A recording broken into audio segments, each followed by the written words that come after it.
Uten ke kota. Keur kitu si Uten teh ret kena bala-bala. Ret ka urang coy. Tuan ieu menta si Uten teh ngan melong we. Ret kana gehu. Ret deui si Uten teh ka urang. Ret deui kana uras. Ret deui ka urang. Kucap kicep diantep we ke urang teh.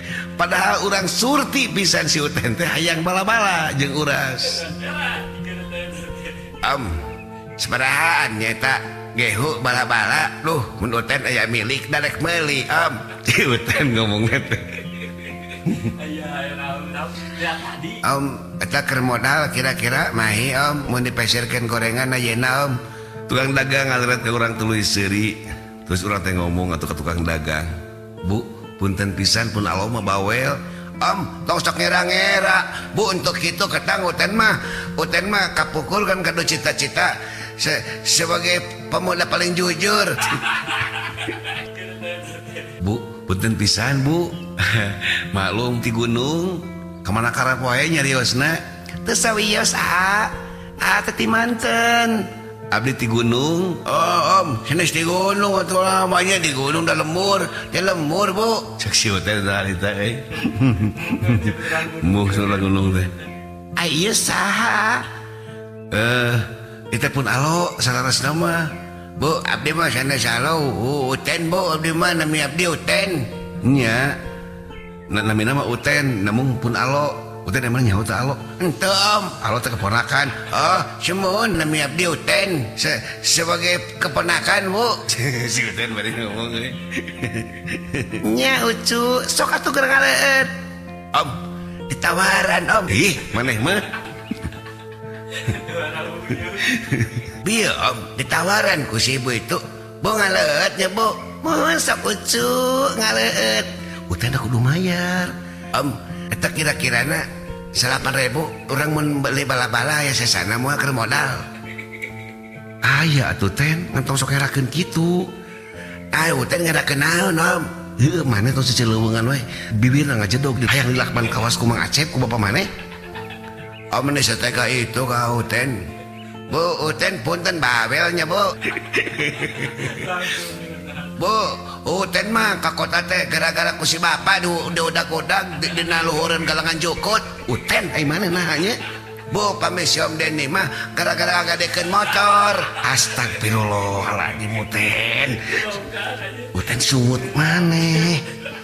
Uten eta cungur sia jaga Uten. Naon mah rewosan. Ih, Uten. Aduh. Bu, Uten dicirit. Ngirakeun aing. "Ten bala-bala Ten, tek uras Ten." "Hoyong. Sok ngopi Ten bala-bala uras." Bari ku urang kasih Uten nya. "Hapunten Bu. Itu sabaraha Ibu bala-bala teh?" 203 sok kadinya sok. Sok kaleut tah ieu mah ieu mah haneut. "Ngopi Ten bala-bala uras." Si Uten sanggeus dihensokkeun manehna ngarawel kana uras jeung bala-bala. Meni nyeh-nyeh pisan lapar ka cida ka tempona. "Ten lalaunan ngopina tu era ku batur." "Kan wae kan cek si bapa oge lamun jelema nu gancang daharna sok gancang gawe." "Uten maneh ngerakeun." "Si mah ka Uten ayo ngerakeun-ngerakeunan atuh kan bae da teu warawuh." "Ih, maneh mah." "Kan bae da teu warawuh ieu. Tenang we tuh Mana teh mau panggil deui." "Ih, Uten. Nya Bu nya, semun ucu, sok kaleut." Si ibu eta mesem tuluy giek dina bangku saparantina manehna bari masak eta bala-bala. "Ten keur deui mah Uten ulah ngerakeun." Rewas teh kadang Tom. "Ieu Uten ngopi bala-bala heula, lada." "Bu, ieu ni ladanya uras teh." "Uten, maneh bener eta kakarek jiga kokoro mangih mulu deui nya arita." Segala di dahar bola-bola jeung uras, gehu jeung uras. Mana ukur pisang teh jeung uras teh berenang. Ya ada pisang jeung uras. Keur teh keur was-wisbes, si Uten celetuk teh ngomong ka urang. Biasa omnya. Ya, ya lamun disangwan ngun nya om. Si Uten. Ten ngopi mah ngopi we ten, ngopi mah ngopi atuh teu mari ngobrol. Om ada panas. Ada om panas om. Tama tukang dagang ngageret ka si Uten bari seuri. Bu, punten pisan bu. Maklum ti gunung. Tesawios sok-sok we tesawios tesawios. Cek tukang dagang ini bager pisan. Ada ka mana ayeuna? Uten bade usaha bu.